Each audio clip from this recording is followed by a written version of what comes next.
Hey guys, Jason here, and welcome to the Abyss Garage.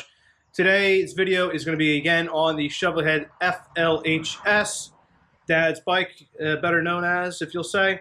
And last time around, actually 2 videos ago now, I was reassembling the bike and got to a point where I found out that one of the bolt holes on the crankcase that holds the inner primary to the engine was stripped. So in the last video, I went ahead and installed a time cert into that. So if you guys are interested on doing a blind hole thread repair, definitely check out that video. Today's video, I'm really hoping to hammer down on this bike and hopefully get it finished by the end of the video. If not, get it really damn close to getting there. So with that being said, let's start.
All right, so I went ahead and filed down the fingers on the clutch basket, and the friction plates or steel plates on the clutch itself are heavily heat soaked, and they are blue, purple, and even black in some areas.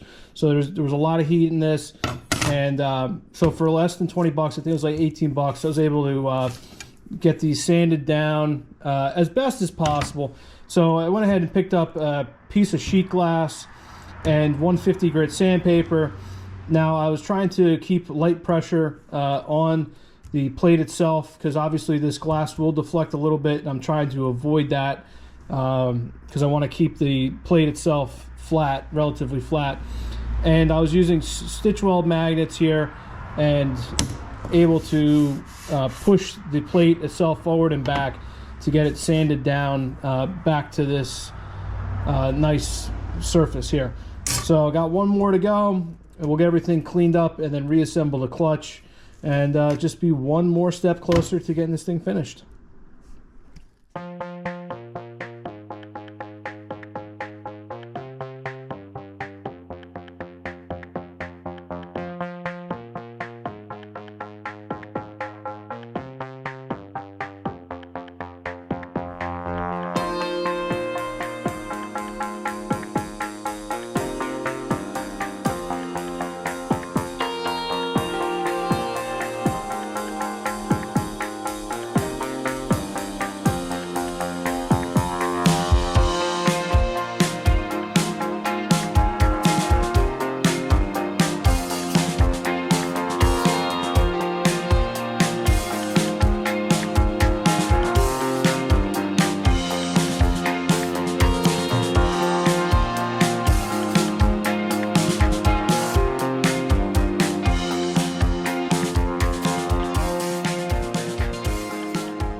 All right, so front push rods are in and adjusted. And a little side note story for you guys. I had my dad over earlier tonight, spend some time together getting this bike back as a runner. Figured, you know what, why don't you come over and help me with the timing? Because, you know what, there's really no room for error with this particular stuff. So with that being said, follow the service manual, and there's like, they tell you to bottom the push rod out, the lifter rather, than back it out a turn and a half. Plenty of YouTube channels out there like Pacific Mike. He'll tell you to actually take all the play out of it, so that way you can't move the push rod up and down but still spin it left and right, and then do 24 flats, which would basically be 4 turns. So there's a couple different ways. Regardless, struggle. Get it adjusted, and then I realized that I put the push rod tubes upside down when I put them back together with new O-rings. So guess what? Got to take it all back apart again, which is just my luck. And then probably spent 15 minutes trying to get the rear cylinder marking on the flywheel, which was just like a nightmare. And of course, as soon as I said, let's call it a night, because things aren't going our way, it happens to fall on the mark. So I got this set now, so I just got to put the rear push rods in. But you know what? I figured I'd tell you guys, because not everything goes to plan, and that's just how these things are. She's just being stubborn tonight, but you know what? I'm also stubborn, so I'm going to win.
Oh, yeah, that's amazing.